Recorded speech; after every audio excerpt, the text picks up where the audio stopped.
sabe, você não sabe nada sobre a vida das pessoas. Essa é uma verdade. Eu tenho percebido aqui, assim. E as pessoas estão cada vez mais intolerantes com as outras pessoas. Então, Total. E óbvio, as pessoas. Primeiro. E porque as pessoas estão sempre ocupadas, as pessoas estão sempre correndo, as pessoas estão sempre sem tempo. Então, pô, sabe? É fácil você se ofender e falar, poxa, não percebeu? Não percebeu. Não percebeu. Ela está em outra sintonia, ela está. E isso e eu falo sempre para ele, a gente às vezes perde muito tempo se ofendendo. Total. Quando a gente podia transformar aquilo numa coisa sensacional. Eu tenho aprendido, minha mulher sabe disso, mas eu me ofendi e me chateava muito mais. E isso só faz mal para você. A pessoa não tá nem sabendo que você tá chateado, ofendida, né? E ela já tem o não, então ela joga e vai. E eu... Uma das coisas que, sei lá, é um aprendizado disso e características de pessoas que já lidaram com coisas extremamente difíceis, né? E a Roberta me conta algumas histórias da vida dela que para mim, cara, eu não saberia lidar, né? Por outro lado, o fato de ser médico, você é treinado para quê? Você é treinado para atender a demanda. E às vezes não é só a demanda real, é a expectativa da demanda.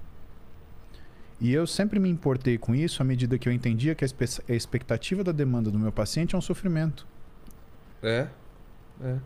Então, às vezes, você ficar lá, você dá a mão pro seu paciente, você conversar com ele meia hora, né? É uma coisa banal. Você vai dar uma injeção no joelho dele, né? Mas aquilo para ele acha que ele vai morrer, entendeu? E você acalmar ele. A vida dele não vai ser mais a mesma. Exatamente, né? E de repente, a Roberta, ela me traz uma clareza onde eu dizia assim, para todo mundo, para quem eu tinha significado e para quem eu só tinha valor. E o que eu comecei a entender? Eu comecei a não me chatear em falar não para as pessoas que eu simplesmente sou um número.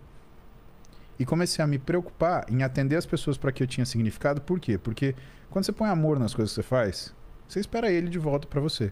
Só que quem só te dá valor, Vilela, não devolve isso para você. Leva o seu.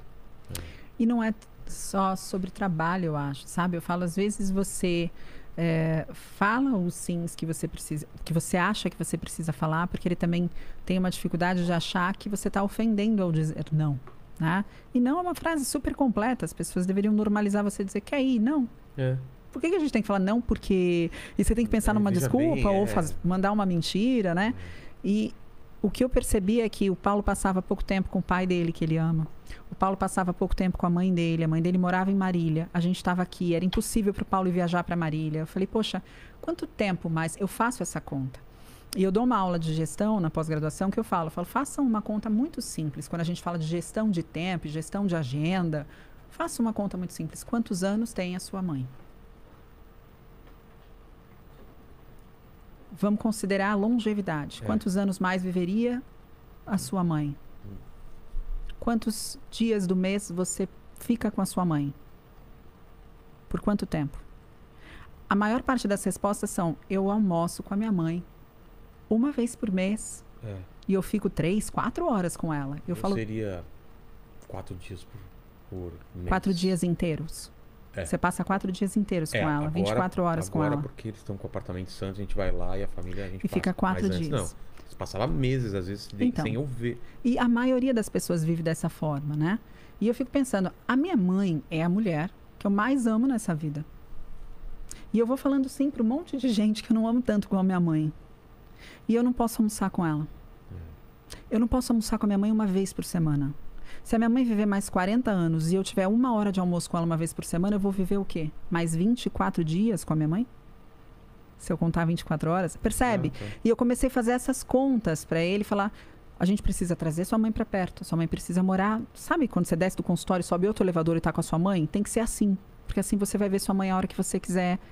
A gente precisa conseguir estar mais com as crianças, porque a gente precisa criar memórias para as crianças. Não, meu pai e minha mãe trabalhavam muito, eles eram muito trabalhadores bem-sucedidos. E o que mais que a gente pôde deixar ali, sabe? E eu vi que a gente, por amar o que faz, e por aquilo, a gente, sim, tá bom, sim.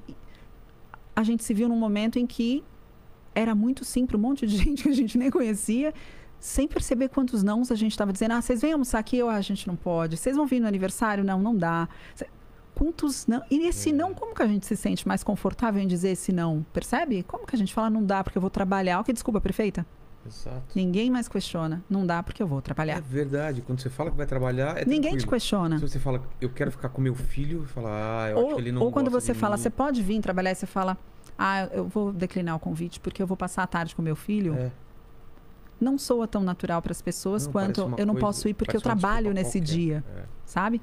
E aí eu comecei a falar para ele, eu falei, a gente trabalhou com uma intensidade muito grande desde muito cedo, né? Eu trabalho desde os meus 14 anos. E eu falo para ele, eu falei, eu comecei a trabalhar com meus 14 anos e trabalhar na intensidade que eu trabalhei porque eu não queria conhecer Veneza com 82 anos dormindo na gôndola, entendeu?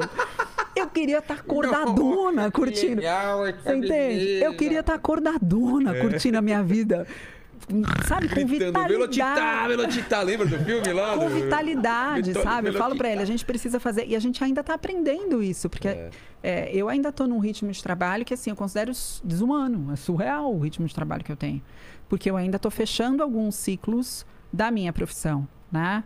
E falo pra ele, a gente precisa se programar para que a gente possa ter esse equilíbrio. Acho que é o mais difícil da vida para todo mundo hoje, que está vivendo hoje. Quando entrou a pandemia, isso piorou num grau, porque a gente estava no ambiente de trabalho o tempo inteiro. Abriu o computador, acabou, estamos trabalhando. E aí, que horas você fecha o computador? Né? Você almoça na frente do computador, você continua, e você vai, mas só mais um pouquinho, eu estou em casa mesmo, não vou ter que pegar trânsito, não vou pegar o carro. E foi assim. Então, foi bem preocupante, mas a nossa rotina hoje, eu acho que está começando a ficar uma rotina em que a gente consegue ficar mais tempo junto, né, amor?